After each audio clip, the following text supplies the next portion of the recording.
Healers aren't getting a whole lot of love in Fire Emblem Heroes, often being outshined by other archetypes, but there are definitely some uses for them, and they can really make a difference in the right team. Some are obviously going to be more useful than others though, so I'm going to give you a quick rundown of the often forgotten healing heroes and what they bring to the table.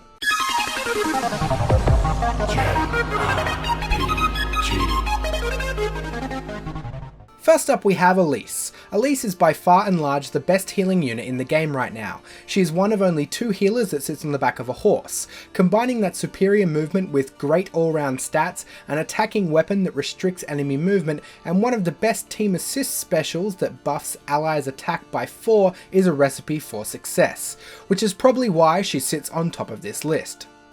Next up is Clarine, who is probably a little underrated in general, but she also just happens to be the only other cavalry healer in the game next to Elise. I can't stress how important this superior movement is to healers and support characters. Chlorine has the highest and most reliable single target healing capability, matched only by Azuma, and she also heals herself in addition to the target. Her special also buffs allies' speed by 4, making her an excellent choice in both slow teams to reduce the chance of being double attacked, and fast teams to increase the chances of double attacking. Lissa is about equal with Clarine. It's hard to pick one over the other. Lissa is basically just Elise without a horse. She has identical weapons, heals, specials, and passives, but in addition to having worse movement than Elise, she also has a much worse stat distribution. Overall though, she still has almost all of the strengths that make Elise great, so in turn is a great healing unit herself. Maria is easily the best defensive healer in the game. Her defense stat may be low, but she has the Miracle special ability, which allows her to survive a lethal attack on 1 HP. Combine that with the ability to heal from 2 spaces away rather than 1, and you have one of the most flexible healers in the game. She can avoid getting into potential danger areas and still heal, while also being able to trudge into dangerous territory without fear when it's needed.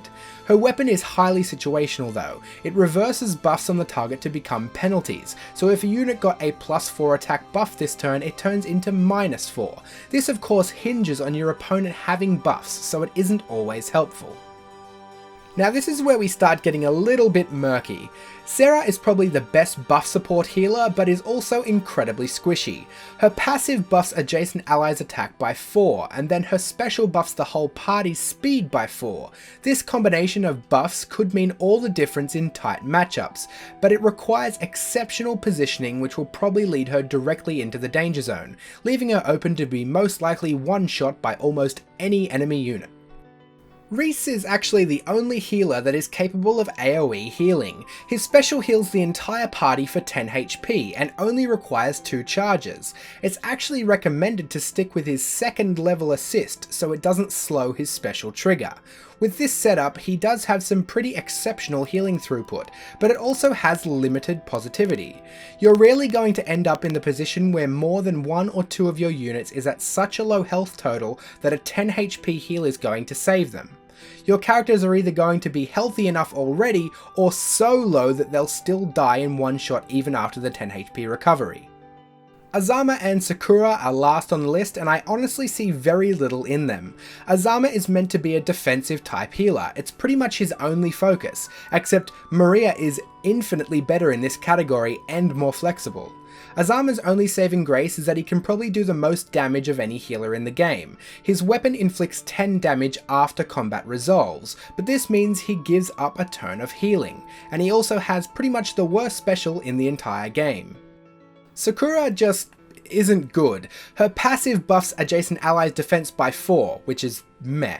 Her special buffs res by 4, which is about equal with Azuma's for being one of the worst specials in the game. Her attack reduces the foe's attack by 6, which is frankly really poor when a bunch of other units have a passive ability that debuffs the attack of all foes within range by 4, and they don't need to use up a turn to do it. Sakura's only decent ability is her extended range healing, but without other useful things to back it up, she is an incredibly poor unit.